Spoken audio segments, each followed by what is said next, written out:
The following podcast has been brought to you by Banter Club.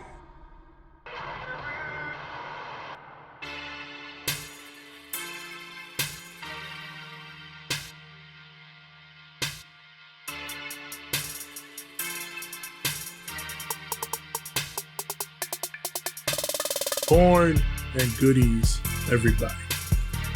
Porn and goodies. Even more necessarily,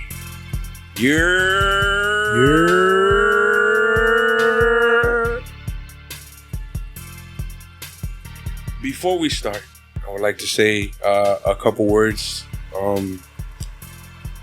Our friend Matthew Ortero has passed on,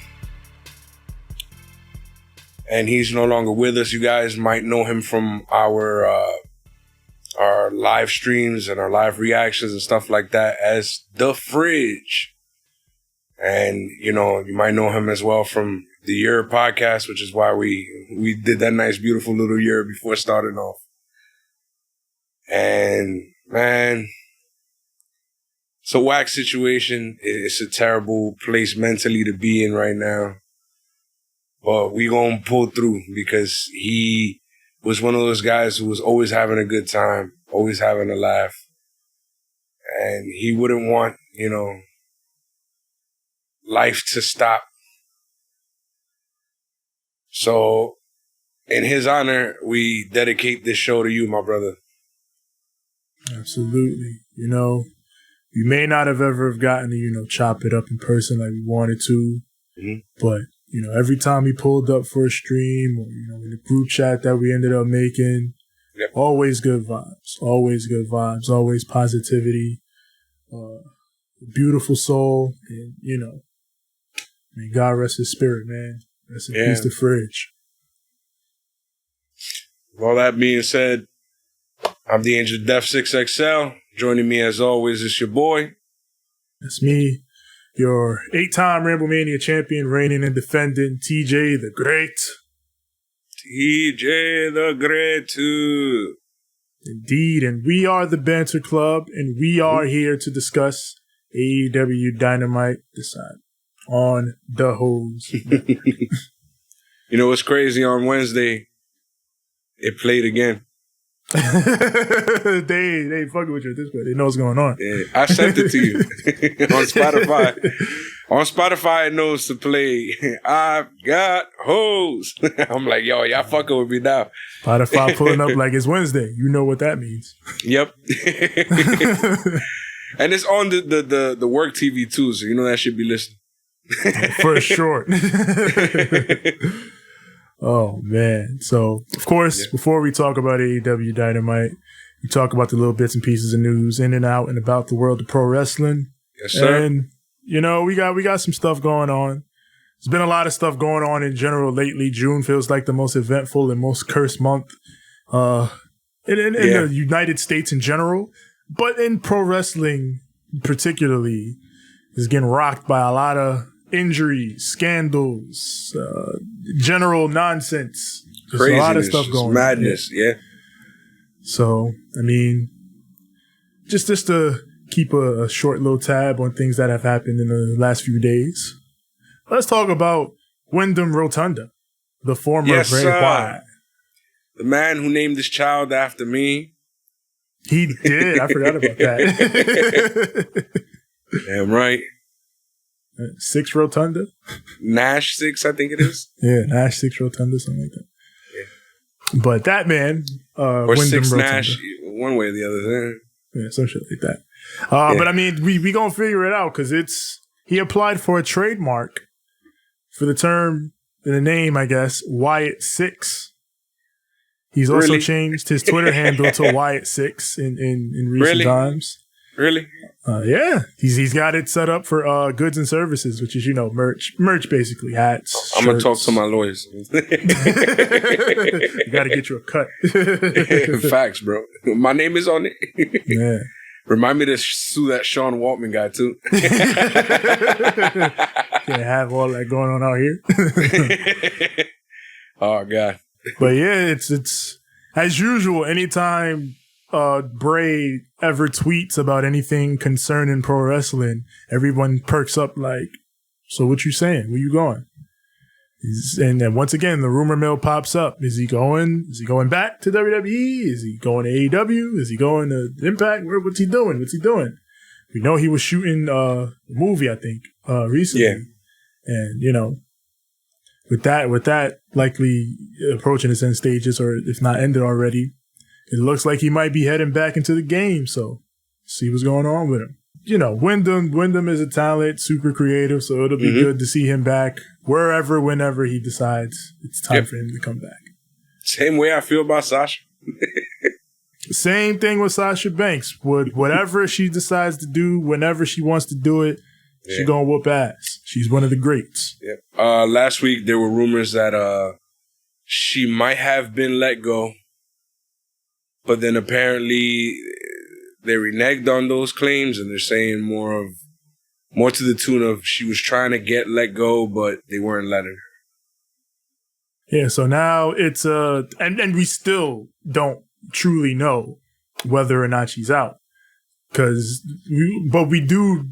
I guess the gist of what we know is there is a schism between WWE and Sasha, and it looks like she's out. It looks like at the very least she wants out, or they want her out, or well, if they want her out, they fire her. But it looks like she wants out. The crazy thing is, I was listening to Dutch Mantel. Dirty Dutch. And he was talking about some of these situations. He was saying that a lot of the females in the company have a lot of stories that if things go south in the whole Vince trials, it might be extremely damaging. Apparently, one of the names that he brought up was Sasha, of course, Trinity, and of course, Paige, who was recently either let go or she said WWE let her go, but her contract expired, and they're not gonna re-sign her. So once her contract ends, she's out. I guess the Saraya thing sort of makes sense because she wants to wrestle, but I don't think she's in a place where they'll clear her right now. Yeah. And it doesn't seem like they're interested in using her as like an authority figure or a manager or whatever. Yeah. So it'd be better for her. Hopefully somebody finds some use for her in the wrestling spectrum, because there's a lot of places where I feel like she could probably succeed and still contribute something to the wrestling community. Absolutely. I thought she was great at SmackDown GM. Like, I'll always talk about how annoyed I was when they did that thing with Corbin, and they did that thing where they blamed him for the ratings and everything going wrong with WWE, and it was like, all right, no more GMs. And then they also removed Paige from her position, and it was like, well, Paige she was a babyface GM. She wasn't doing nothing wrong. So why'd you take her out too? Yeah, that didn't make any sense. That never sat right with me. Just to then fucking do the same thing with Adam Pearce and Sonya Deville, and then just try to mask it as something else, even though it was the same exact shit.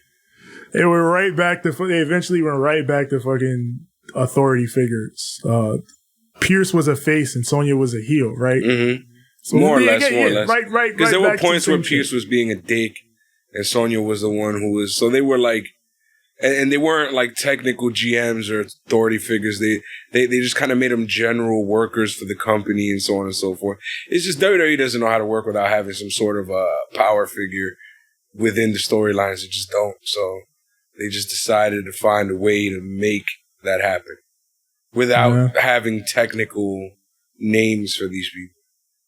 Yeah, because they said we're not doing that anymore, and you are the authority and all that bullshit. But we're not, because now, with that being said, I did hear some stuff about Triple H might being back behind the reins of NXT, and he's the one who really understood that we were the GM, and he gave us what we wanted. Yes, Triple H apparently showed up at the Performance Center in the past week and basically was telling people, I'm back. What that means, we don't quite know yet. We don't know if that means he's back running NXT or if he's back doing whatever. But we know he's back there. He's back at NXT. Dave Meltzer said he has been given a lot of power. We don't know where that power goes, but I'd imagine Triple H is going to be, at the very least, hands-on in some sort of aspect of NXT once again. In the coming weeks and months. So, I mean, I know some people are excited, like, maybe they'll change it back, or, maybe they'll fix it or whatever. But I don't know. It's possible. Anything's possible. But I feel like the pivot has been made and they're not switching from that pivot. Maybe Triple H can come in and influence some things to make it a bit easier on people. But I think the direction they're going in now with 2.0 is the direction they're staying in. Because even before, Triple H himself had said, we were going to change it. It was always going to change. So I feel like they're married to that vision, at least for the time being. So I wouldn't expect the return of Black and Gold NXT anytime soon or anything like that. But, but I do look forward to maybe a more cohesive line, at least when it comes to storytelling and actually giving a product that makes some sort of sense and where everybody isn't getting fired every 5 minutes. And especially since the whole situation is going down with Vince McMahon, hopefully all that stuff kind of comes to a pause.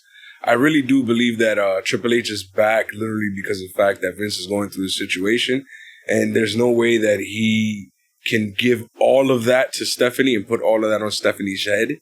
So, of course, Triple H came in and they probably said, all right, well, buddy, we're going to need you to help out here because we're kind of short-handed. The fact that they have Bruce Pritchard, I believe, doing double duty is kind of scandalous. Yeah, I think Bruce Pritchard moved up to take Johnny Ace's job. I think he's had talent relations now. Correct. So, there is a lot of shuffling of those particular top pieces in WWE. So, it like you said, it makes sense for Triple H to come back and get more power because, like you said, can't put everything on like Stephanie and Bruce. You spread out the work between that team or whatever. So Triple H is back. So let's see what happens there. I mean, good for the talent, I'd say for sure. Because that's what I think about and what we talked about before. Like so many of the talent that left NXT talking about, when Triple H was gone, that's when things really got bad. Yeah. So hopefully now that he's back, things will be better for talent in that regard. Tony Khan did the media call Friday to promote Forbidden Door. Said, they've already the show has already generated $1 million worth of revenue, so it is a success before it has even happened. Despite the fact that this build and everything has been cursed. Yeah. But I mean, he's already said that I'm trying to do Forbidden Door too. So hopefully, if they do Forbidden Door too, it won't be as checkered a build. Yeah, from what I heard, right, he had other plans for this. He did. He had a lot of different plans for this, and a lot of shit got changed around. Yeah, he got overthrown basically by New Japan and shit. Yeah, there were some things he wanted to do that New Japan was like, maybe not. And then the injuries start happening, and then it's like, well, I got to take this guy out of this, and I got to and then they brought up the whole AAA thing. Yeah, then there's the AAA and CMLL thing, so it's like, now I can't have the Lucha Bros and Andrade, and I was literally doing a thing with Andrade, and they're like, you could write a book or do a fucking long form podcast about the build to Forbidden Door and how much of it got changed and shuffled. Yeah, like, literally crazy. And it was all circumstances. Like, no, it's not like shit you can just be like, well, we'll just do this. Nah, it's just shit. Life happens. You feel me? Yeah. People got injured. You're working with another company who's got ties to other companies, and they got to make sure they're good with their people. So I understand. Yeah. Surprisingly enough, he said, well, Ospreay and Orange Cassidy was always the plan. So Beautiful. Which I have no problem with. I love that match. Yeah. So at least who's going to be more of a fuckboy in the match? Yeah, that's ultimate fuckboy battle right there. I'm ready for that. What was the original fuckboy battle? Kip Sabian versus who? Oh, Kip Sabian and Sammy Guevara at AEW. Yeah. Believe it was, it was Sammy Guevara, right? Yeah, now Who Sammy like, Guevara is mega fuckboy. And now Beyond, Kip Sabian bro. is... Yeah. Damn, bro. And now Kip is Awesome 5000. So. For what we know. I saw him so many times in the crowd tonight. The camera showed him so many times. I saw him tonight, tonight as in Wednesday. The whole Wednesday. Time, yeah. Like every camera shot, I'm like, Kip. Like once you notice him, you can't unnotice him because it's like there's a dude with a box on his head. What the hell's going on? Watch it be Cesaro, you. That'd be crazy. So yeah, he talked about Bryan Danielson. We're gonna talk about Bryan Danielson on the show, but you know, he's saying they also asked, is this a test of doing more AEW pay-per-views per year? Because you know they only do 4, and this would be technically a 5th. And so they're like, are you testing the waters for potentially doing like monthly pay-per-views? And Tony was like, no. This is a special show. The date was open. I took the opportunity, but I still only want to do 4 a year. So I guess if they ever do dip outside the 4, it will be for special occasions like this. I think eventually he's going to have to do more than 4. Maybe 6. Because I honestly like 4. Because every pay-per-view feels big. Yeah. I agree with you 100%, but I also understand that as a business, you want more of those pay-per-view buy rates to be able to make the company more profitable. Yeah. So I would say, you know, they would probably throw in, I think the sweet number would probably be around 8, and then after that, it gets ridiculous. So hopefully they keep it at 4 as long as they can. But I'm pretty sure once the money starts rolling and once everything starts getting a little bigger and bigger and bigger, and the video games and the merch and the yada, yada, yada, eventually they're going to be like, well, you know, we could do this here, make more money here, do this here, make more money here. Now let's talk about the rating for AEW Dynamite. They are up a decent amount from last week. Yeah, last week was fucking scary. Yeah, last week was fucking wildly odd. So they're up from that, but still down from their normal numbers that they've been doing on TBS. They did 878,000 viewers. Did a 3-1 in the 18 to 49 key demo, which, again, these are lower than usual numbers, but this was number 1 on the cable charts. So again, last week was number 2. This week was number 1. So again, it seems to be another thing of TV in general, or cable in general, is just down right now because there's so much other shit, I guess, going on that is splitting people's attention. But AEW still managing to be number 1 is good. Yeah, a lot of people going to the movies. A lot of people, you know, summertime, you know, people. This is the first summer since I can say maybe 2019 that people feel a little more free and are going out again, and the restrictions aren't as heavy, and you know, so it's gonna be like that for a little bit here. I don't know. Hopefully everything stables off. I mean, it's still number 1. I don't think anybody's gonna argue. So yeah, like when you look at that, like number 1 on the cable charts, network is usually gonna be good with that. So. Yeah.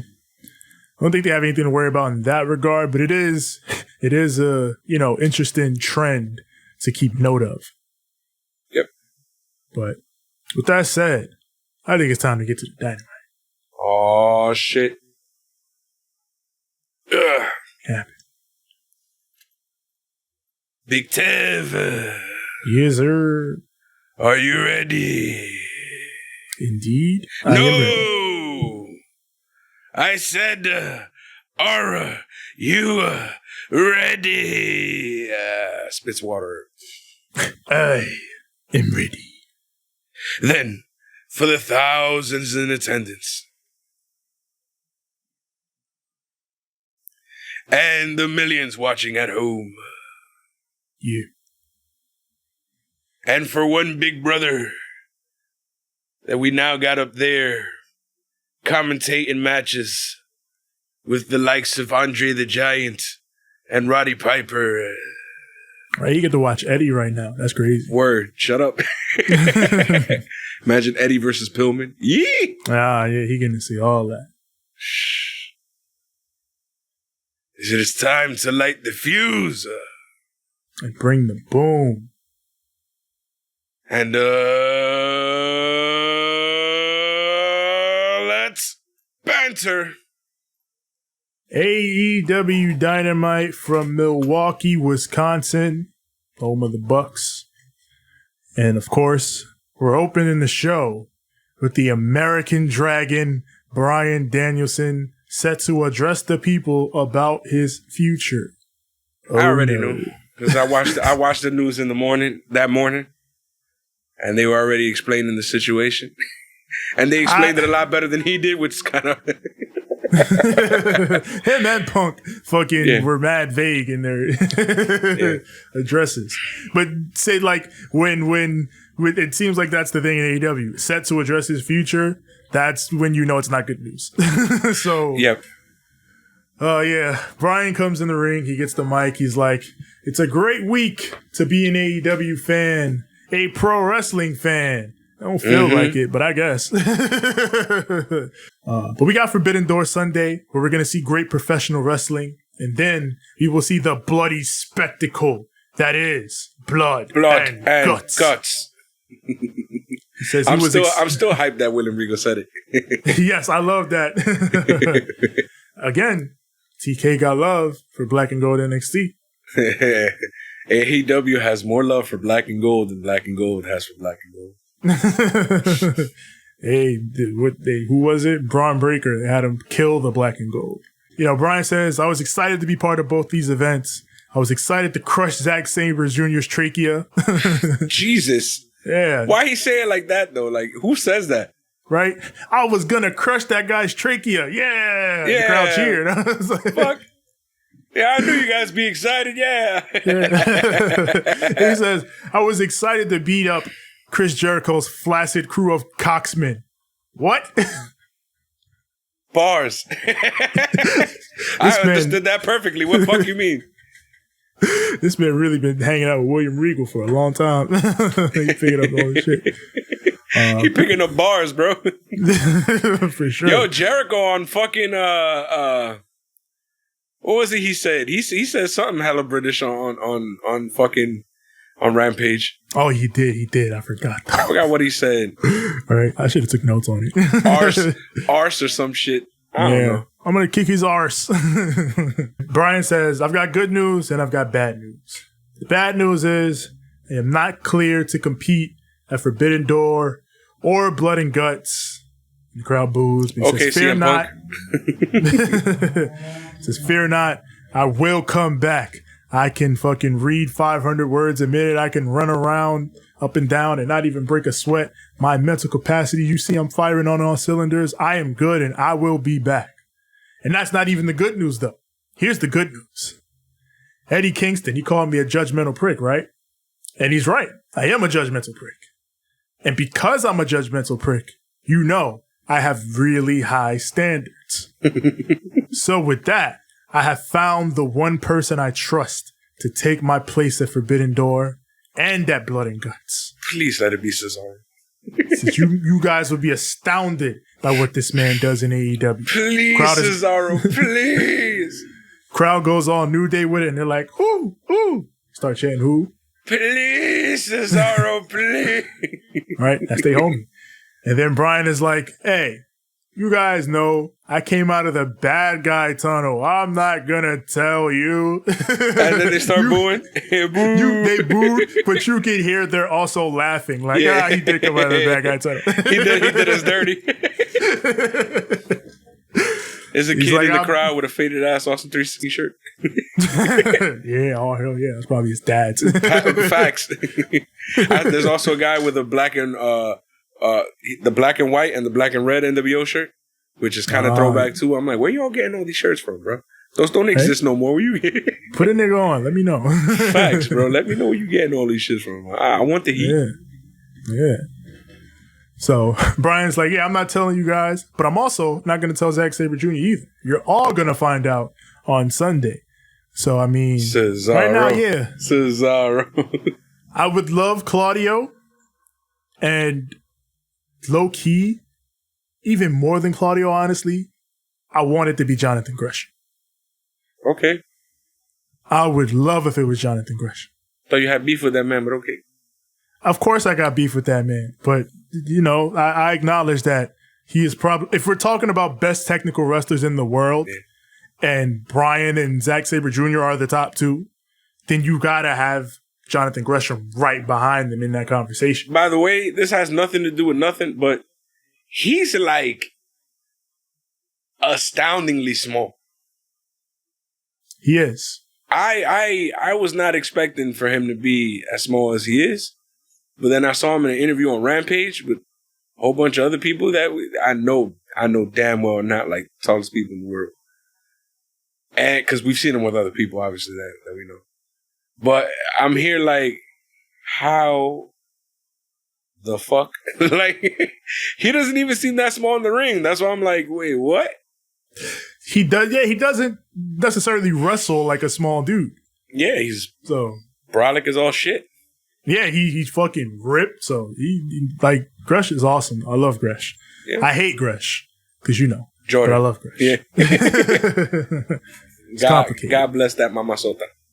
Yeah, I hate that man. Then we get Zack Sabre Jr. coming out to initiate the cutscene. There was a lot of cutscenes on this show. We got Mox in the back. He's taking this whole pay-per-view dolo, bro. He's literally threw the entire pay-per-view on his back the moment Punk got injured. Yeah, he is. He got the shit on his back right now. He's LeBron in it right now. Hell man. yeah. Mox has got this shit on his shoulders. He's just spitting bars at this point. Just let him go. he out here building two fucking separate matches masterfully. Building the whole damn pay-per-view. Building a whole pay-per-view and a fucking TV special. Like, this man is... Good job, John Mox. John Moxley, ladies and gentlemen. Mox. What are we doing on Mox, man? He's a GOAT right now. I really believe it I'm telling you, I really believe it when he says he's the best wrestler, right now, because, be honest, Punk is injured. Danielson is injured. Shit, Randy's injured. Shit, Roman's injured a little bit. Yeah, like that fucking, even in the other place, they got a bunch of injuries. Yeah. That's why I'm like, yo, June is crazy for wrestling, you know who's still here? John fucking Moxley. Jesus fucking, this man is GOAT right now. GOAT tier, let's go. Yeah, and this man is like, give me all the pressure. Give me all that shit. I'll take it. Says, Chris Jericho, I hate you. You took out my best friend. You took out my tag team partner. But you guys showed in Vegas that you can fight. Now you're going to have to show us if you can survive. Locked in a cage with dogs who don't know how to do anything else. Well, my dogs. Eddie Kingston, he survived grinding in the industry for 19 years. Santana and Ortiz, they survived the streets of New York. Can you survive in a cage with us? And then Sunday, Hiroshi Tanahashi. That's maybe the biggest match of my life. Everything I've been through the past 3 years, building to this very moment. Again, I'm going to show you, Tanahashi. You will call me Ace at the end of that match. Jesus. This man, Mox, is on a different type of time right now, man. He throwing thrusts at everybody and their mama. Whoever wanted can get it. These hands are for everyone. Free smoke is out here. Oh, my God. Free smoke, free smoke. hey, man. At least he's doing better than Drake's album. Drake put out a... That's crazy. God. Some people like it. Some people like it. Yeah. I listen to it. Man, I like dance, all right? Mm-hmm. I've heard better dance. It's all right, but... I've heard better. It's underwhelming to me because I feel like Pusha put out some fire. Kendrick put out some fire. Bad Bunny put out heat. He put out the album that motherfuckers gonna play all summer. And then... That's the summer album right now. Bad Bunny shit. Facts. Everybody thought Drake, because it's Drake. Oh, Drake got the summer album coming out. Nah. Nigga, what? Roppongi Vice, and Orange Cassidy. Oh, God. These niggas represent, they ain't say it, but these niggas represent chaos. This is all chaos in this match. Yep. Versus the United Empire, Will Ospreay and Aussie Open. Speaking of chaos, there was a lot of Orange Cassidys in the crowd. Oh, yeah, this man was... Especially one that, if you pay attention, Orange Cassidy goes up to him and he gives him one of the lazy hand bumps. And then he completely broke his he was doing the whole Orange Cassidy gimmick and he broke and just marked out. He's right by the crowd. He just went up to him and just pop for it. He was like, oh yeah, big pop. Man, I understand if he's not your speed, Orange Cassidy, but I don't understand how you can act like this dude ain't over. It's crazy to me. Definitely over. I mean, anything he does with Ospreay to me right now is like, oh, people were mad. You put Will Ospreay against Orange Cassidy? Yeah, that's a huge match. What are you talking about? I would too. Yeah. Who's the fuckboy of the century? That again, because he said this multiple times, but he said it again in the fucking call. Orange Cassidy is one of our biggest draws. He's a star. Like, you may think he's just some ha-ha shit. That ha-ha shit draws, bro. Makes money. So this match, I love this match. This match is great. We got Rocky and Fletcher in there starting out. Then Trent comes in, decides to kill some dudes with some chops and German suplexes before bringing in the man himself, Orange Cassidy. Davis runs in, rushes him in the corner, and Orange is like, wait. Hands in the pockets. Crowd pops. OD. Then the Chaos Boys take over. I love how JR explained it too.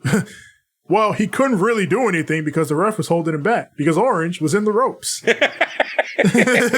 Technically, yes. Yeah, he made it make sense from a wrestling standpoint. So, the Chaos Boys take over. They go for a double dive, but then Aussie Open, they catch both Rocky and Orange in their dives and then take them and drive them into Trent at ringside. And then we go to Pit. That's one of the better heat transitions I've seen. Yep. That was really good. Some of the funny shit that Johnny Baboon said, yo, what's going on with all these Aussie dudes in their capes, bro? Soups, they superheroes. That shit had me rolling in the chat. I was like, yo, get the fuck out of here. Oh, God. So we come out the break. Trent hits a big half and half that makes the hot tag to Orange Cassidy with some lazy kicks. Then he hits big Ranas on both of Aussie Open. Then he comes over to Will Ospreay like, bring it on. He was gonna do the hands in his pockets, and he's like, actually, bring it on. Come on. Yep. And Ospreay's like, you walked. You fucking walked. He gets in the ring. That means he didn't have to eat a substitute bean before fighting your ass. That's how he felt. He was charged up already. He was ready for the shit. He looked at you like, nah, I got this. I ain't even got to turn Super Saiyan. Let's go. You ready. I'll take you on normal form. Damn, But it's bait. It turns out to be bait. And they send Ospreay outside, and then they all hit a triple dive, and the triple dive works. He basically pulled the Thor. Yeah. I'm running out of things to say. So we go back in the ring. OC goes for the orange punch, but Ospreay dodges. And then Orange goes for the satellite DDT, but Ospreay catches him. And then he goes for the suplex, but OC reverses into the stun dog. Ospreay took a great fucking bump on this. He fucking fell straight back in slow motion. Then Aussie Open hit this crazy Alabama slam combo. His arms went stiff too. He just went stiff and then just toppled over. That shit was great. Then everybody starts hitting big moves. Trent fucking leveled Ospreay with a lariat. Then he goes for strong zero, but Ospreay breaks it up with a super kick. Davis hits a pop-up pile driver. That pop-up pile driver looked crazy. That gets in there fall though. Then Ospreay goes for the Sasuke special. Shout out great Sasuke. But Orange dodges it. And Sasuke from Naruto. Yes. That was my guy. Shout out Sasuke. He hits that pop-up pile driver, Sasuke special. Then Orange comes back, hits the orange punch, and that gets the win. Super fucking fun match. And then post-match, we get Jeff Cobb and the Great Okan. They come down to pop off and jump these men. But then FTR comes out to a crazy pop. Yo. To even the odds and run the heels off. Warrior pop for FTR, yo. And the crowd was waiting for it. They were cheering for it before anything. Once they saw the team off, the teams aren't even. You got 3 here, you got 5 over here. FTR. And the theme plays. And I'm like, oh, this pop. Yeah. Erupts, bro, the moment they see these 2 men. And it was just like, they did that shit. These dudes are so over. Yes, man. I know them in the Bucks. Because they talked about it, the Bucks and FTR, they all said, after we had the first match, we wanted to wait a good long while before we had the next one, because it just felt like we had to let it breathe. Yeah. And they did. They waited 18 months before they did part 2. But God, man, it feels like they should do part 3. It really does. It really does. I don't know. Because these dudes are so over right now. You know what's crazy, bro? I realized during this match, this was a New Japan match, period. OD. Like, you got Rocky Romero. I mean, like you said, Chaos.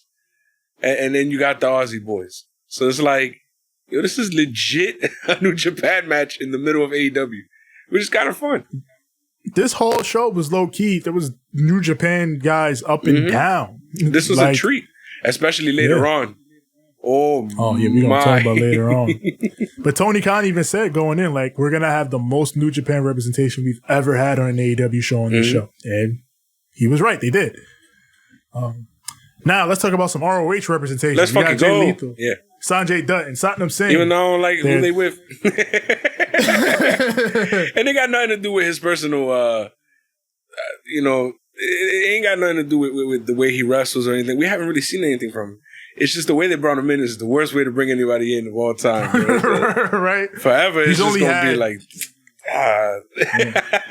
He's only had 1 match so far. He looked pretty good in the 1 match, but it was only 1 match. So, the more we see of him, the more he'll be able to eventually shake that off. Let's see. Yeah. If he's good, he'll eventually shake that off. Mm-hmm. So, they're in the back. They're celebrating Satnam Singh's debut. Sonjay wants to celebrate. He's like, I brought a bunch of new pencils, and now we're going to celebrate. Oh, God. And then Jay Lethal's like, before we start this celebration, all I need is my ROH TV title and The Undertaker. What I was going to say is, after Rampage, don't let Eddie near those goddamn pencils. Oh, my God. Oh, God. Yeah. What we're really telling you here is go watch Rampage. Yeah, watch Rampage. Rampage is crazy. But yeah, Lethal is like, Joe, you got 2 options. You either hurry up, get back, and wrestle me, or you just relinquish that title so it can go back to its rightful owner, the longest reigning Ring of Honor TV champion of all time, Jay Lethal. We got Tony Schiavone in the ring, and he brings out Christian Cage. Yo. This man got on the black turtleneck. Evil time, bro. It's demon time. This man is on demon time. I need Tomko. I was sitting here looking at this man being a heel, and I was like, I need Tomko out here. The only thing missing was the frosted tips, bro. Frosted tips, man. And if he frosted the tips right over here, bro.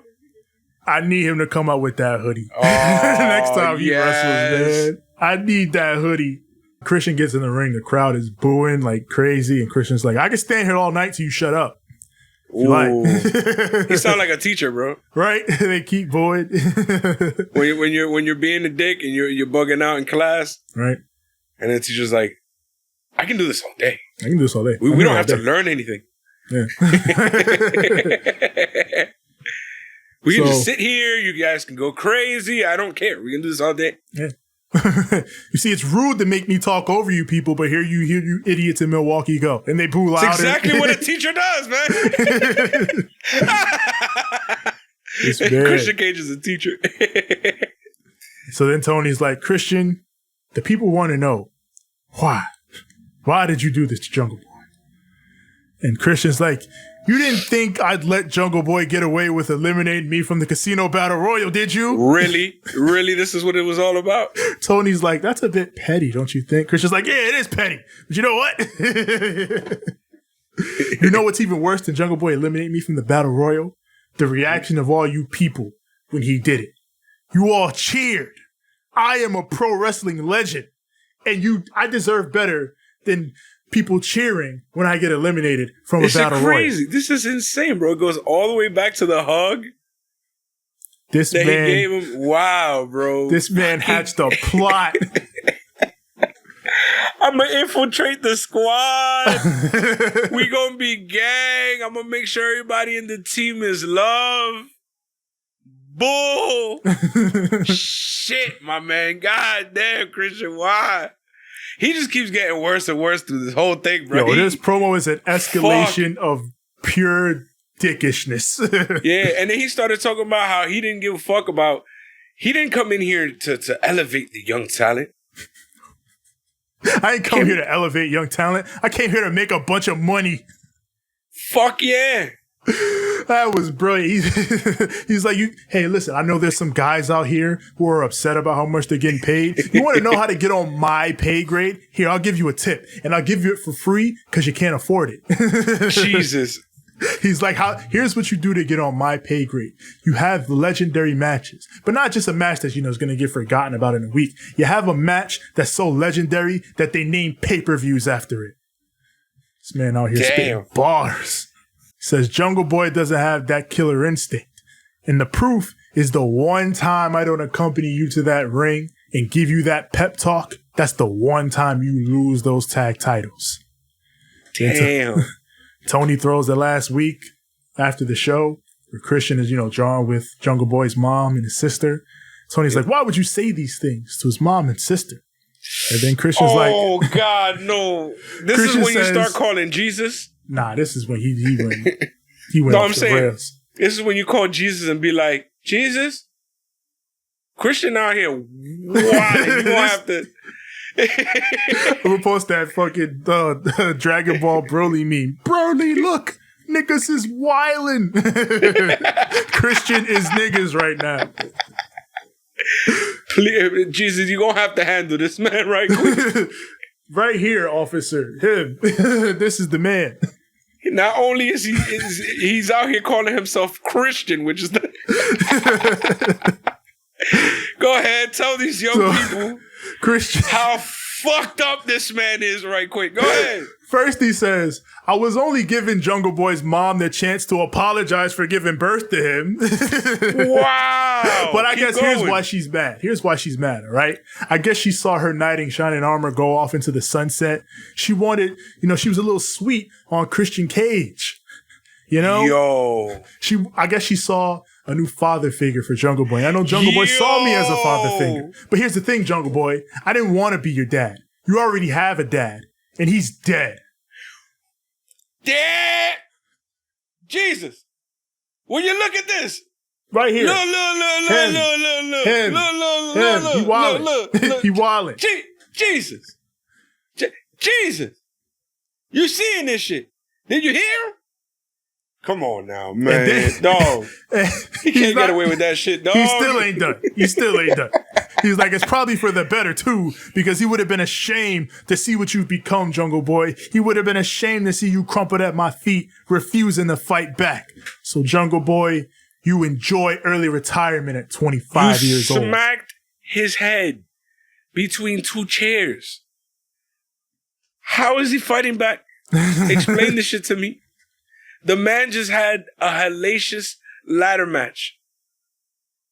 He took you for a family member, for like a mentor type.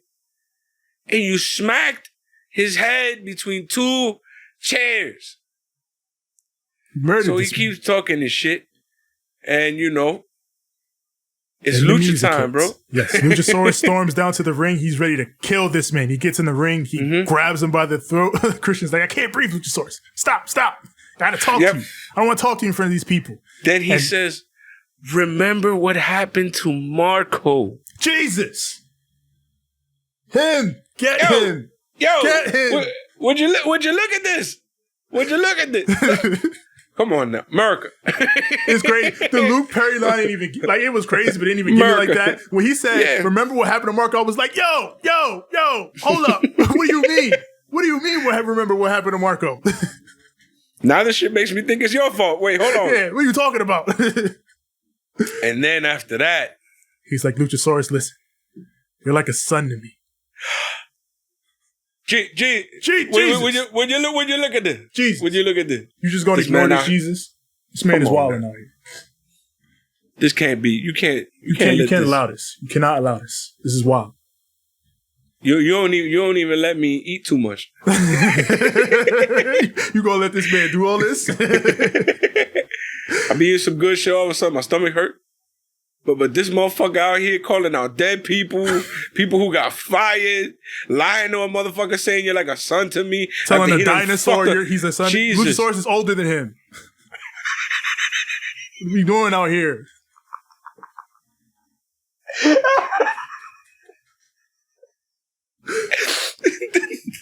So then he brings in Luchasaurus for the hug. He whispers in his ear. And they head off to the back. Is this man about to convert Luchasaurus into Tomko? I don't know, what's going on here? Yo, what if he takes off the mask and it is Tomko? Yo, nah. What if it's been Tomko? Luchasaurus has been Tomko all along. But yeah, man, this was so here's what I'm gonna need. Go ahead. I'm gonna need Christian versus Jon Moxley for the AEW title like ASAP, all right? The Luke Perry shot was dicey, but I feel like they did it as well as you can do that type of thing in wrestling, where you state the fact, but you don't play with it too much beyond that. Yeah, now you leave it there. You leave it there. Because then it becomes offensive, yeah. Yeah, that, which is true. His dad is gone. And you don't go farther beyond that. It's like when, in WWE, when Batista was feuding with Rey Mysterio, and, Rey was like, "Dave, what about Eddie?" And Batista just goes, "Eddie's dead." And he leaves it there. He doesn't go anything else. Like, he doesn't do, "Eddie's not up there, Eddie's down there," that bullshit. He just leaves it right there. I feel like that's the best way to do it. That would have been okay. Yeah. Damn, why didn't he? Damn. Yeah. So, oh, well. So I feel like when you just state the fact, even like it's obviously it comes off harsh, but that's the intention. But it's not at its core offensive. So you leave it there. So I mean, Christian hatching a year-long plan to manage Jungle Boy, then screw him over is very petty. But it is also literally the most Christian Cage thing to do to a motherfucker. Yep. Christian Cage is the fucking man, bro. Forever, man. Like, watching this promo, I was like, he's back. The prodigal son has returned. He's back to doing all that fuck shit that we loved him for. Yep. Not like, that fuck shit in WWE that we hated him for. I mean, shit, even before they decided, Blue Dot him, when he was going crazy in WWE, when fucking him and Jericho had a bet over $1 Canadian, that type of crazy shit. Oh, damn. I felt bad about that situation. Just because of the women involved. Yeah. But even then, they parlayed it and turned Trish heel. Yeah, I still was like, man. Yeah, fucking. And then that made me realize, fucking, Vitamin C is in AEW, both of them, and they're both heels, Christian and Chris Jericho. We got some shit going on. We got some shit going on, man. I'm telling you, man. I'm gonna have to see Christian Cage with that title. I'm watching, Tony. I'm watching. I'm going to have to see Christian Cage with that title. It's going to have to happen. But now we got the Young Bucks in the back with Kyle O'Reilly. Young Bucks in. Yes. Matt is like, everybody's wondering if we're going to be at Forbidden Door. And considering we're the fucking guys who started the damn Forbidden Door, yeah, we're going to be there. And Kyle O'Reilly is very unhappy that Darby and Sting beat up Bobby Fish. He has a bruised testicle. Yeah, you guys, you bruised my testicle. Bobby's injured. I'm injured. Mm-hmm. So you know what? The Bucks and Bullet Club are going to get revenge for us. So it's going to be, this show is cursed. This month is cursed. Everything is cursed. Maybe Danhausen should not have been signed because shit is cursed right now. This match was originally, at the time of this promo, Bullet Club, Hikuleo, El Phantasmo, and the Bucks versus Darby Allin, Sting, Shingo Takagi, and Hiromu Takahashi. Now Hiromu's sick, and he can't come. So now it's a fucking 6-man with Darby, Sting, and Shingo versus the Bucks and El Phantasmo. I mean, I would have kept Hikuleo. He gonna be at ringside, so he's just not wrestling. I know, but I would have kept him in the match instead. Yeah, but I guess we've seen him, so they don't want to. Yeah, give LP his chance to get a big stage match. Yeah. So, yo, are you ready for this match though? This next one? Yeah. Malakai Black versus Penta. Oscuro. Yo, they gave it to us, B. They really gave it to us, man. Darkness versus darkness. Darkness versus darkness. Alex is no longer evil, though. Yeah, he's regular Alex. He went back to regular Alex. I was watching with old man Dario Cueto. Yes. And he was the lead guy. He was the champ. And he was Penta Negro. Yes, Pentagon Dark. Yeah, there you go. Something. He wasn't this Pentagon. Man. Oscuro. He wasn't Oscuro. He was dark. Man. That Penta was pure evil Penta. This Penta is Penta that uses that evil a little bit, but not completely. And Ray Fenix was hypnotized. Yeah. He was in a trance. He tried to kill his own girlfriend. Yeah. Crazy shit, bro. Didn't they resurrect him later on? Or some shit? Yeah. That's what it was, right? That's why he turned evil, because he got resurrected, right? Yeah, that's how Lucha Underground used to get rid of motherfuckers. Like when somebody either got signed somewhere else and wasn't coming back, they just killed them. Like they literally would kill them off. I love that shit. Genius. More wrestling companies need to kill people off. I keep saying that. So we got Malakai and Penta. This is the fastest I've seen a Penta match start in a bit. Usually nowadays, Penta, he's going to go around. He's going to do the settle meal. He's going to taunt. But this time, kick around. This time we fighting. We diving, we doing it all. And this match was a fucking sprint, honestly. Malakai takes Penta outside, starts throwing him into the barricades, into the pit.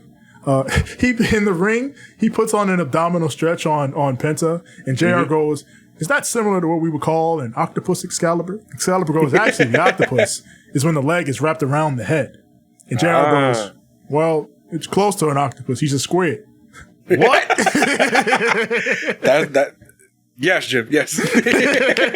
What? He's a squid. He's a squid. That was great, though.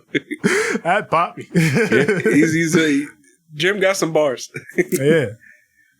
So we come back from break. Crowd is chanting for both guys. Penta makes a comeback. Gets Malakai on the apron, goes for the fear factor, but his back gives out. He's been working on the back. So Malakai goes for a kick, but Penta dodges, and again goes for the fear factor. But Black rolls into the ring, and then Penta hits a huge chop. JR straight up fucking marked out for this chop. It was like, oh wow, that was something. Let me tell you. He got excited and shit. Yeah. You get Jim excited, you have him, you know what I'm saying? You do something that's like hard hitting, right away he's gonna pop. Yeah. That's what I love about Jim. Yeah. Anything that's like out of the ordinary, he's like, oh shit. Oh, that was something. So Black rolls far away after Penta hits an avalanche fear factor. So Penta's got to crawl all the way over to cover him for the 1, 2. He got him. No. Malakai Black gets the rope. So Penta goes for Made in Japan, but now that Shingo Takagi is actually coming to AEW, you can't do that anymore. And Malakai Black drops him with the roundhouse kick for the win. They still have not named his fucking kick. It's hard, man. I mean, after WWE said you can't use this name. And Black Mass really is a good name. So, I don't know, man. But post-match, Pac immediately fucking walks down to the ring. Like, it was a lot of that on the show. You win the match, man, fuck your win. Here I come. Yep. So, again, initiate the cutscene. He's staring this man down in the ring, but then Miro pops up on the Tron, and he's this was great. God, yo, what he said here just. He's like, Chef's my kiss, God, bro. you bring me the All Atlantic Championship. Is this an apology to me? All I wanted was my gold and my wife, but my God, you just had to test me. Well, good. Because I will walk through the forbidden door, I will drag the bastards and pagans through it, and I will redeem them all. Fucking calls out Pac, Black, and Tomohiro Ishii, and watching this live, I was so damn excited. But again, this month is cursed because now Ishii is out of the match. He is injured and will be replaced by Clark Connors. Hey. Man! It's the bar that he said at the end that got me, though. Oh, which one? I'm going to send you all to meet your maker. Oh, yeah, I'm going to send you all to meet your maker. I'm going to fucking kill you. And when you get there,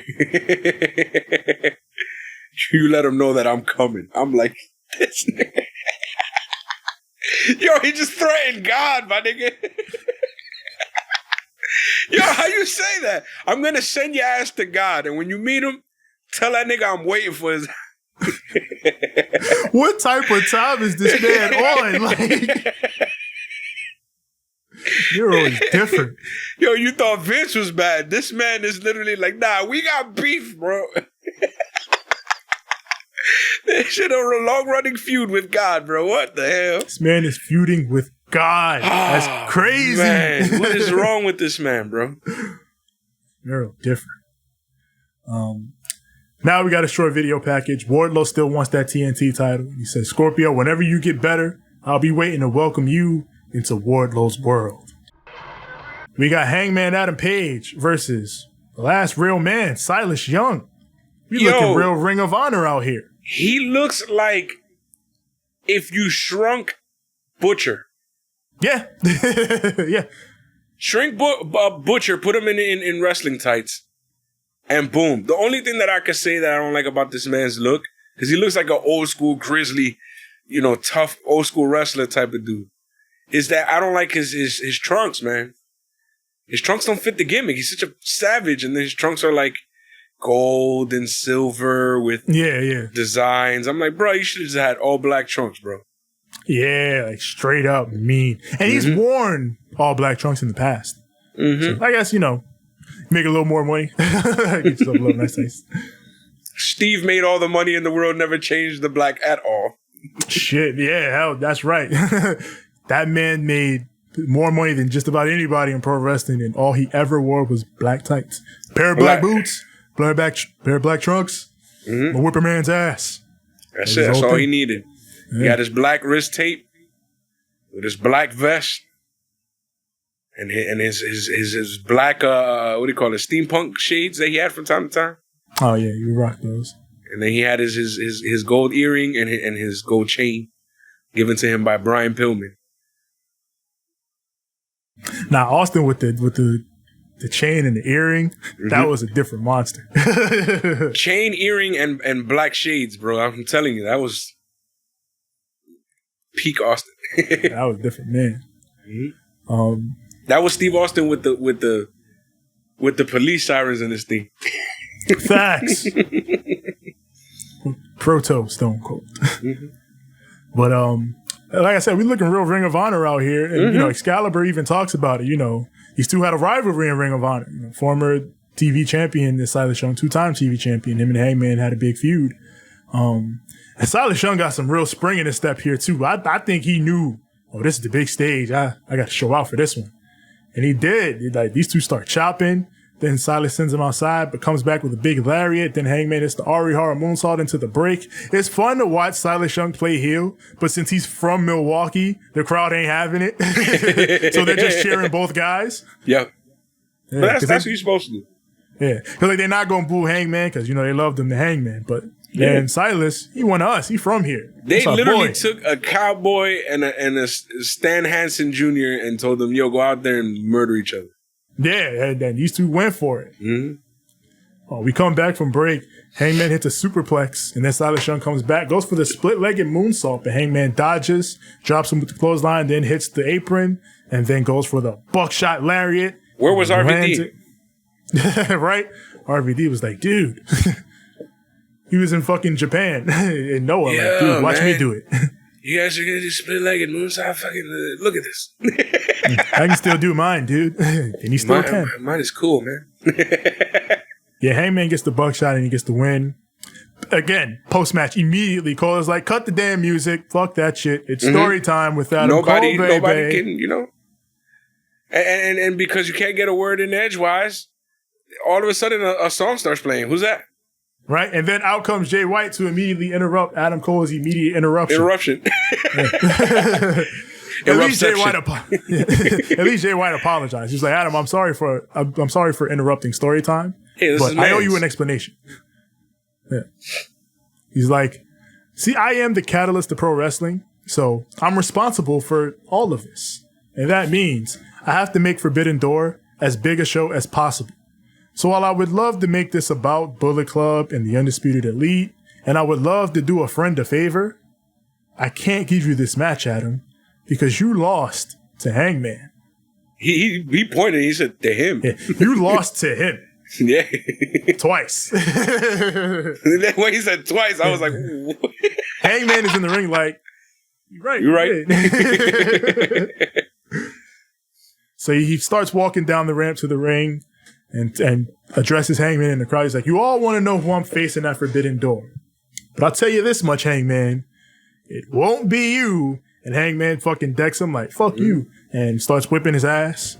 And he goes for the buckshot, but Adam Cole pops up and low blows him. Fucking babyface gotta start wearing cups, man. Man, listen, after AJ and Shinsuke, y'all should know by now. Right? Fucking Brock. That's Brock's weakness. Hit him in the dick.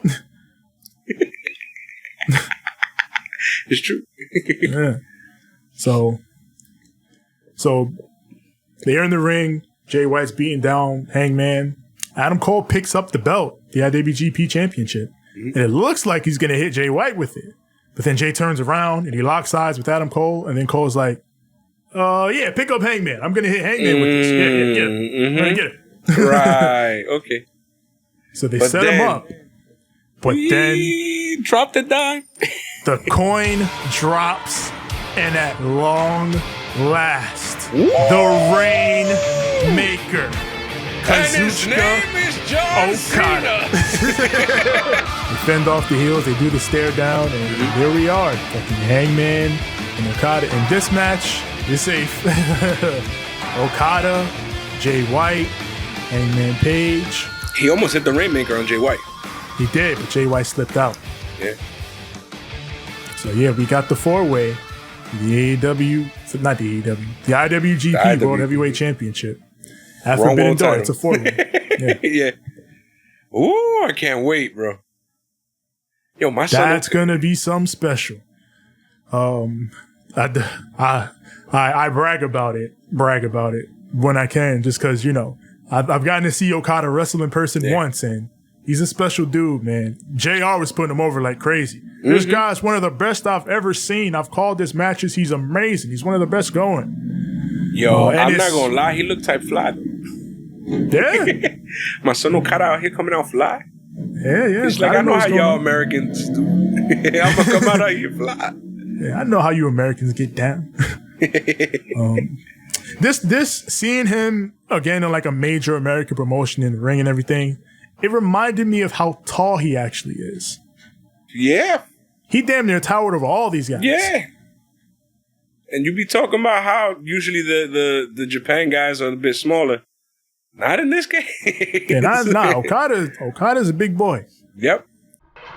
So yeah, we got Toni Schiavone with Stokely and the Baddies, sans Red Velvet, who was injured.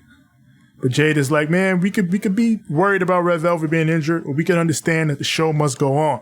And then Kira Hogan calls Kris Statlander a goddamn alien again. She's like, you think because your alien-looking ass injured her that you got to win? She's not even an alien anymore. Stop calling her Not alien anymore. Yeah, Stokely's like, I got an announcement. Tony, give me a drum roll. Give me a damn drum roll, Tony. You know what he does for a drum roll? Yeah. And they accept that. And then he's like, there's an opening for the baddie section. But there's 3 steps to this application, all right? Use hashtag baddie search. Tell us in 140 characters or less why you should be a baddie. I thought Twitter was at 180 now, but nonetheless. And number 3, my sisters in Christ. Please keep the photos PG. My sisters in Christ. My sisters in Christ. He said that. I used to people saying, you know, like my brother in Christ, but my sisters in Christ. My sisters in Christ. Please keep the photos PG. And I'm over here the whole time like, yo, you already got Sonny. Just get Sonny. Bro, get no Sonny. Did Sonny do one on Twitter? I got to check Sonny Kiss's Twitter. Tell him. Let him know. Just get Sonny in there. Yeah, Sonny. That should be fast. You should fast track him. Get Sonny in the baddies. Let's do this. He belong there. Yeah. Otherwise, keep it PG, people. Trying to join the baddies, not NXT 2.0. Damn. Well, not even because Johnny ain't well. Damn. So now he's with Athena and Kris Statlander. And they're like, oh, we can be a baddie. We can be a baddie. And then, you know, they're making fun of it. Yeah, like, who the fuck wants to be a baddie? Seriously, I want to be no baddie. And then she's like, you know, who wants to be a baddie? What does that entail? Standing next to Jade and seeing what she smells like? Ain't nobody got time for that. You can get all the baddies you want, Jade. She smells like mint. Yeah, I'm sure Jade smells amazing. Mint and vanilla. Yeah, like mint and vanilla. Something nice. But Athena's like, Jade can get all the baddies she wants. She can get one baddie, she can get 20 baddies. And then Kris Statlander goes, at the end of the day, we got the babe with the power. Willow Nightingale on our side. Stowe got your tongue, huh? Stowe got my tongue, yeah. He almost made you say, what was it, Skylander? Right, this guy, Kristen Highlander. I almost said Kristen Highlander. No. That's not her name, man. She's not an alien. That's not my name. That's not my name. That's not my name. And then Athena goes, and Jade, cut the shit. Toni makes a face like, that's right, cut the shit. Damn right. I'm down with this after months being told to cut the shit. All right. It's about damn time Jade, somebody you cut the shit. We got Marina Shafir with Nyla Rose versus Toni Storm. You already know what I'm going to say. Yeah, this theme. Not even Nyla could fix it. God damn. Nyla came out playing it and being a troll, doing all this shit. Bro, you can't save this theme, bro. Just get it the fuck.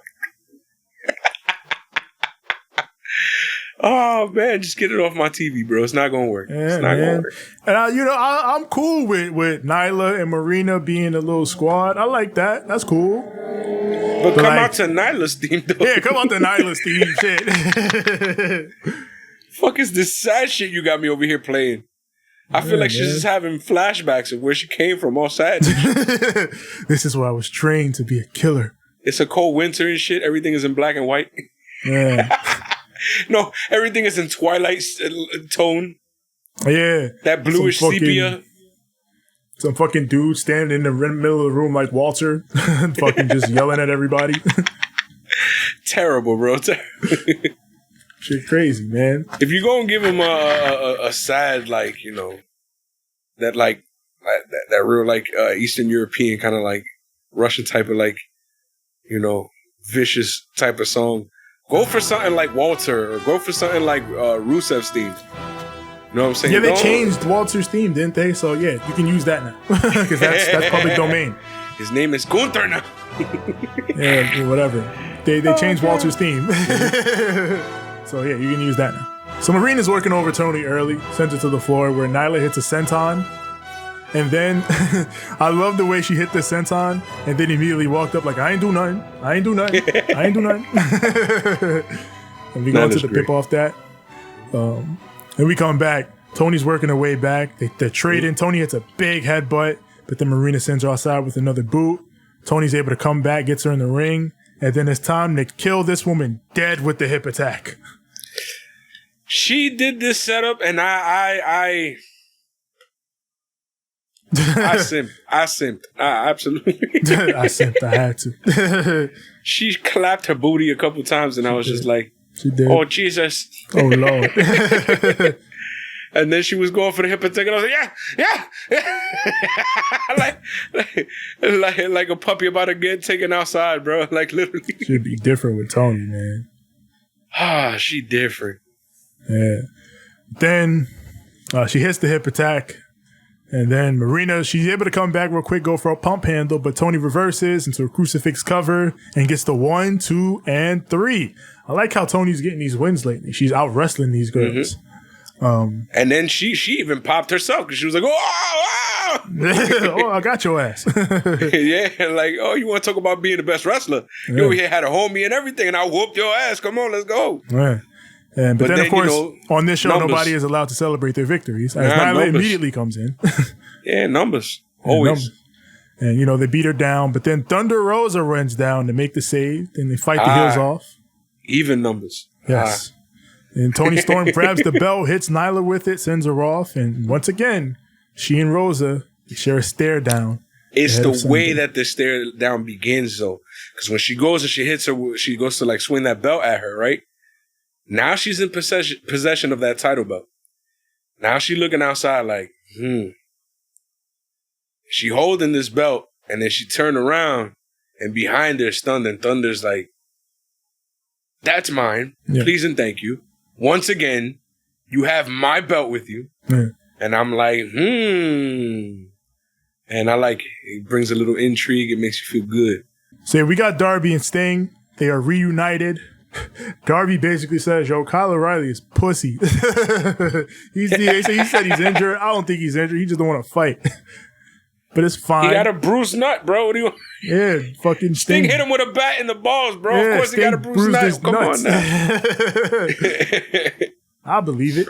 I don't know about you, but if you hit me with a bat, I'd be having more than bruised nuts right now, bro. Yeah, man. In the nuts, bro? Nah, man. Fucked up. It's foul.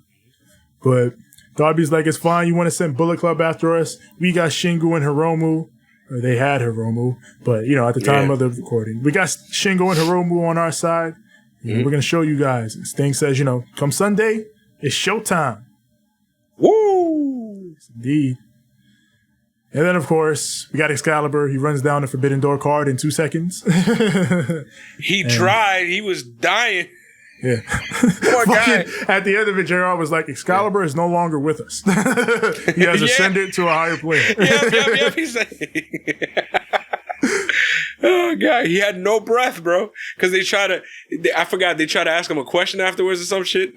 Yeah, Toni asked him a question, and JR was like, Excalibur is no longer with us. Let that man breathe. You fucked it up for a quick. Fuck.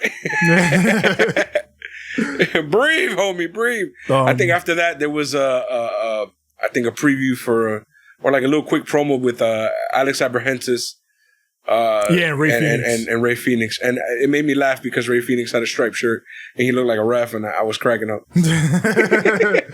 Yeah, Ray Phoenix is basically like, Andrade, you hit me in the nuts. Everybody hit people in the nuts, and they hit you. I don't know. You fucking hit me in the nuts. Fuck you, Andrade.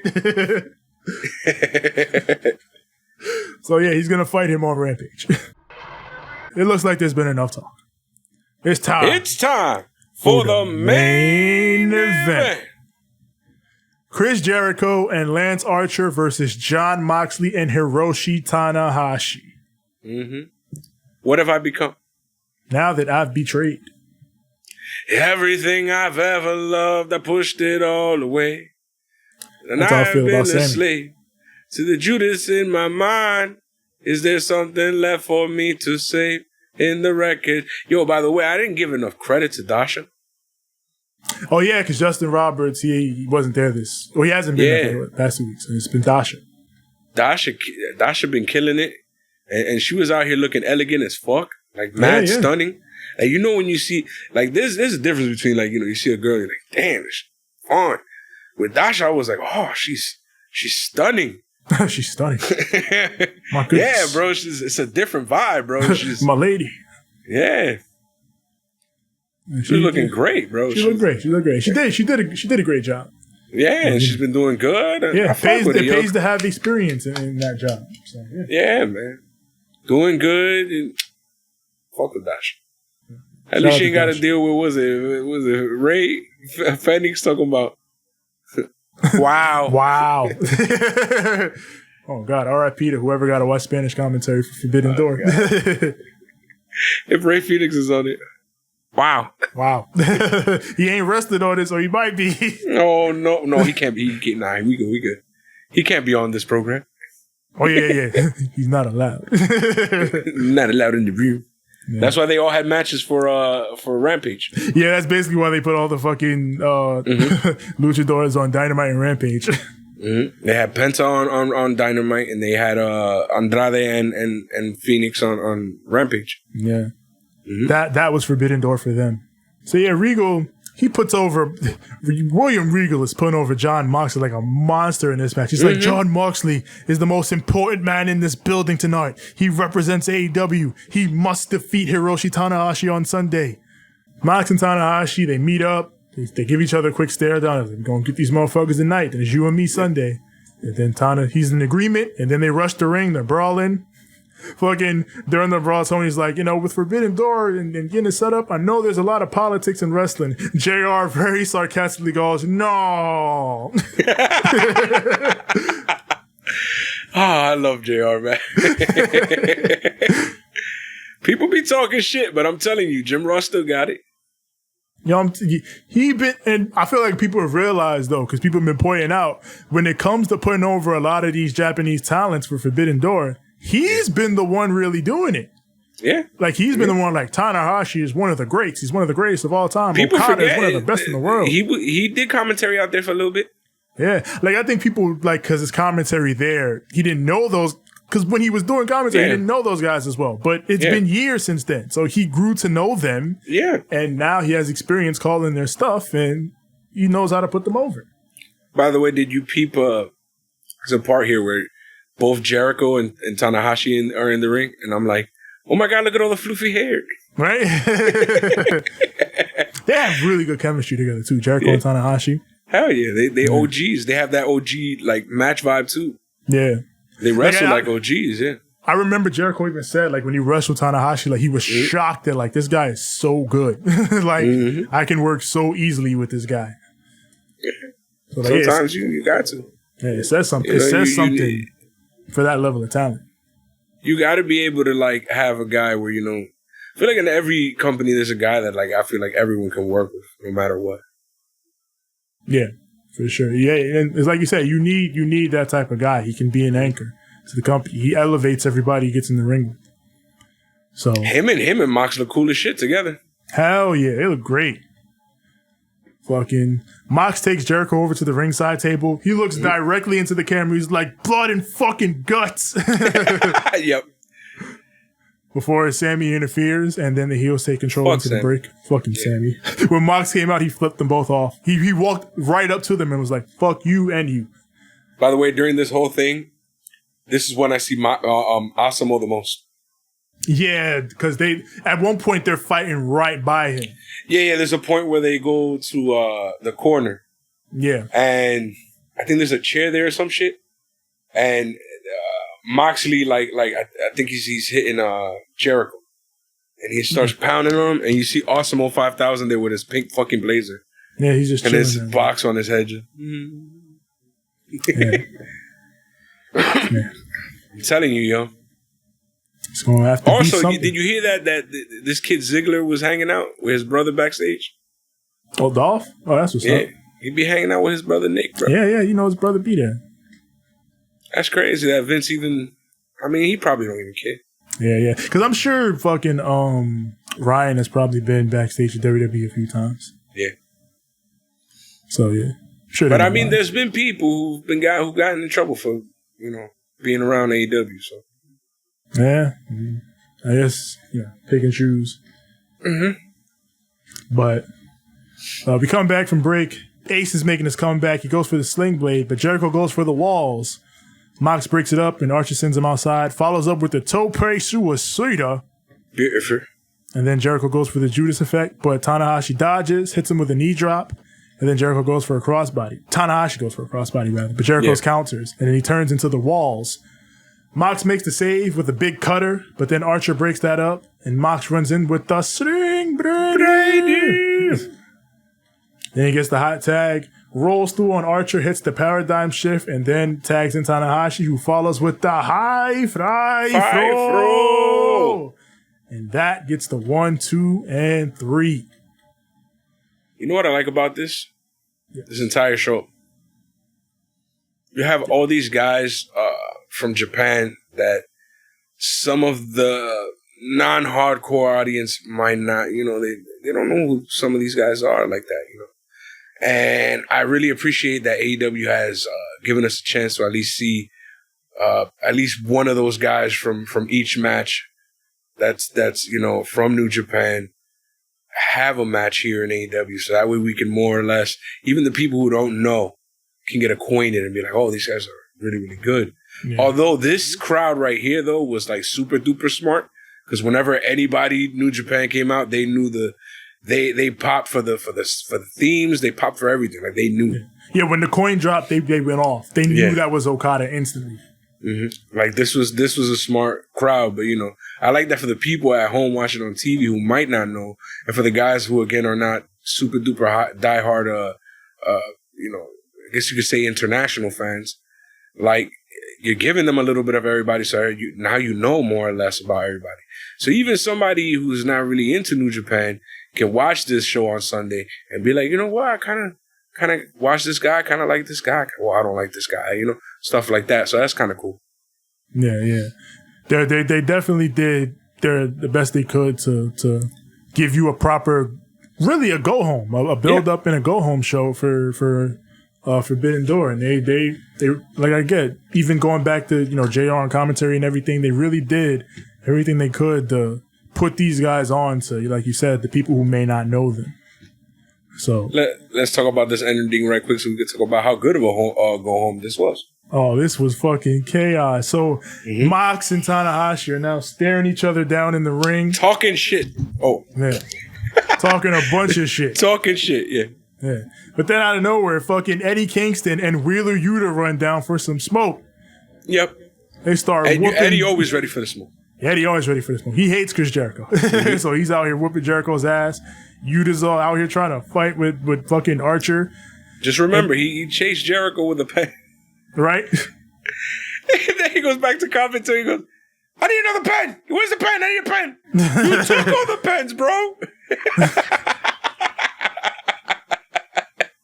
There's no more pens. You took everything, bro. I can't write any notes. Pens. Shit. If we out here talking about dudes running out for smoke, we're talking about Suzuki Gun smoke, we got to bring out the man himself.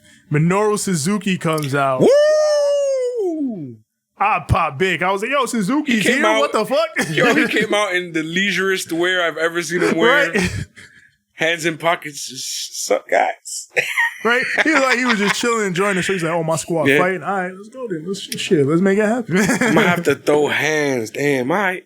All right, throw hands. I ain't taking my robe off, though. So he's cozy, bro. He cozy.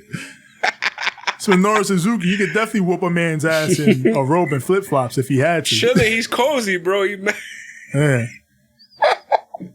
Minoru Suzuki. Oh, don't God. play. Big brawl pops off ringside. Fucking somewhere in here, Shota Umino sneaks in and he starts brawling too. Red Shoe Son. I'm like, yo, where's Shooter come from? Shooter out here fighting. Shooter. Yeah. Then 2.0 and Santana and Ortiz run down. Yeah. And the whole time while everyone's brawling around ringside, these two are still in the middle. Tanahashi are still in the middle of the ring staring at each other, talking shit. Mark's like, my boy's got it. But you? You see Ace go over here. In his weird little saying that one-on-one is one-on-one. Me and you. Ain't no bullshit. One-on-one. Yeah. You know it's like, me. You damn right. Me and you. One-on-one. One-on-one. Yeah. So the camera's just cutting between like chaos, just a bunch of not the faction, just a bunch of crazy everybody shit going crazy. Yeah, everybody going crazy at ringside. Are they out there? they might have snuck out there at some point. Yeah, I don't know. Shit. Everybody was fighting everybody. Okada's here, so fuck. Yeah. Everybody fighting everybody. Shit. Yeah, shit. Fucking Tanahashi and fucking Moxley. Wait till I get you on Sunday. I'm gonna take you to dinner watching. I'm gonna play with your luxurious hair, motherfucker. You and I are gonna have a wonderful evening, you son of a bitch.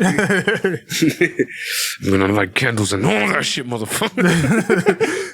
Fucking as the camera's cutting, the last shot I see before the fucking signature pops off and the show goes off the air is Minoru Suzuki trying to pile drive Wheeler Yuta on a chair. I'm like, yo, what? Everything went crazy. That's in his robe. Yeah. And then these two in the middle are still like, wait till I catch you on Sunday, I'm like, yo, this is crazy. I'm gonna feed you lobster and steak. You're gonna have the greatest dinner of your life. Then I'm gonna put you out your misery. In bed.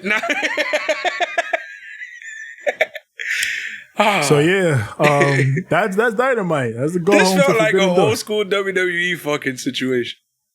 Yeah, man, this felt like some like Raw 2000 shit, where it's like, oh, this dude is feuding with this dude, and oh, these dudes is also feuding with that dude. And, you know what? I don't know if they said it, but fuck, I don't feel like they did because I feel like I was missing that. Well, folks, we're out of time. Yeah, they didn't do it. They should have done it. I would have been like, they should have did it. Old school, man. Should have did it. This was definitely one of those weeks where we did it. We're out of time, fans. We needed it. It was everything else was good though. It was all good. It was all set. I'm not even gonna be mad about it because it was still good. It's like, did you notice that Tanahashi's knee pad says high fly? Yes. High fly flow, baby.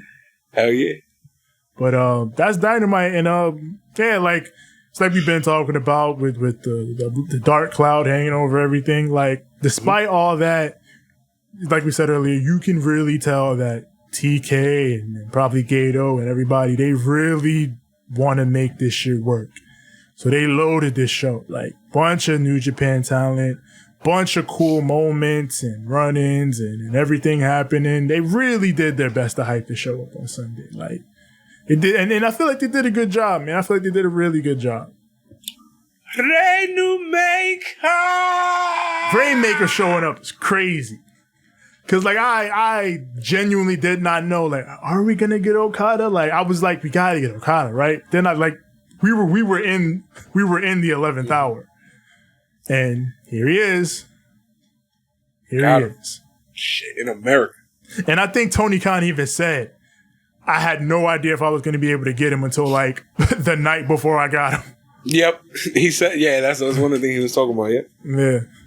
Oh man, this is crazy. Imagine being Tony and then watching fucking all these dominoes drop and people get injured. It's like, damn man, if only I had and fucking Gato gives him the call like, hey, he's coming. Ooh. Oh shit, let's go. This is all I gotta say, man. I know once Punk comes back, Tanahashi's gonna be a dope idea. But fuck, bro. I would kill for Okada versus CM Punk. Oh my. Yeah, man. CM Punk versus Okada. CM Punk, of course, versus Kenta. Yeah, we still got to do that, man. Don't fucking do that. You got to do that. We got to do that. Those are the three matches I'm looking forward to when it comes to New Japan versus AEW right there. Yeah. Fucking. And shit, even still, like. Bryan Danielson versus anyone. Yeah, we still gotta have Bryan Danielson and Zack Sabre Jr. We still gotta have Miro and Ishii. We still there's still so much to do. Stone Pitbull versus Stone Pitbull. Jesus, there's still so much left to get done with this show, or this partnership rather. So, I mean, Sunday's gonna be fun, but I would look at Sunday as the beginning. Yep. Now that we fully opened the door, now this is the beginning. And we're gonna continue to do this like this because Tony keeps saying it's not a one-off. Like we're gonna continue to work with New Japan in the future. We're gonna do more shows, but this is the beginning. So that's how I would look at that. I feel like this is a great test for AEW and for New Japan. You know, as unfortunate as all those situations are. Rest in peace, Andrew Martin, by the way. Fact. Rest in peace to Tess. But, you know, it's a good way for showing them how to deal with adversity. Yes. Like, when you know, your back's against the wall and you got to shuffle shit, for you to be able to come on the other side and still get stuff that people are interested in and excited for, and still be able to do something good, that shows that you've built a good level of depth within your roster. It shows that, you know, you're good at thinking on your toes. It's good stuff. So, you know. Yeah. Man, like I said, I just love the way the shit went off air. That was dope. You know what I'm saying? I love the fact that while they were beating the shit out of each other, every time they would show somebody from a match, they would show it in the little corner, like, oh, this person's gonna wrestle. Which is hilarious. Like, oh, just they're all around the ring. Just press the button. Yeah, they're right. Whenever they show a shot of the guy, just there you go. This is gonna be fun tomorrow, man. I hope it doesn't go too long. That's always what gets me when it goes too long. I'll be tired as fuck. Yeah. Let's do a solid 3.5, maybe 4 AEW. But let's keep it in that range. Gritting my teeth at 4. yeah. 4 is like, let's wrap it up now. But yeah, 4 tops. And then you know what comes Wednesday? Blood and guts. So yeah, we got a big week coming up for pro wrestling. It's gonna be fun. And you know, I honestly, after this month and everything that's going on, it's needed. So you know, it's gonna be a good watch. It's gonna be a good time. I'm ready for it. Well, since I'm running out of gas, it's about that time. I gotta finish up these damn frames. So all that, Tev, let them know where to find us. Indeed, yeah. You already know where to find us. Find us on Instagram at RambleMania Show and the Banter Club Podcast. Find us on Twitter at RambleMania. Facebook.com/RambleMania Show. Also find our group there, RambleMania Show's Banter Club, will be in the wrestlers and podcasters. Everybody we associate with, post all our goings on and all that's going down. As far as audio goes, wherever audio is found, that's Apple Podcasts, Google Podcasts, Spotify, Stitcher, Anchor, TuneIn, Overcast, everywhere podcasts are found. Search RambleMania Show. We're Banter Club. As far as the visuals, Spotify video, twitch.tv/RambleMania Show. Look us up on YouTube, RambleMania Show or Banter Club. And when you get here, like the videos, click subscribe, and click the bell so that when the new content drops, it goes straight to you. That's for me personally.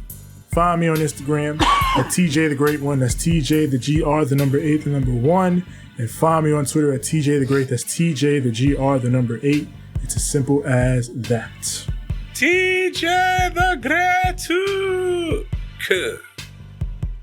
Find me on Instagram at the number 6, the letter X, the letter L. That is at 6XL. You can find me on Twitter at SIIXX. 8I Great. That is at SIIXX. You're all ready. And you can find us on TikTok at RambleMania Show.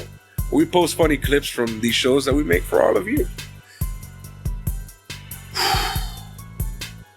We're going to leave you beautiful BC aliens out there with a little something we like to call too sweet. Too sweet. And a good fight. And a good night. See you, big bro. Sir. Sleep easy. It's easy.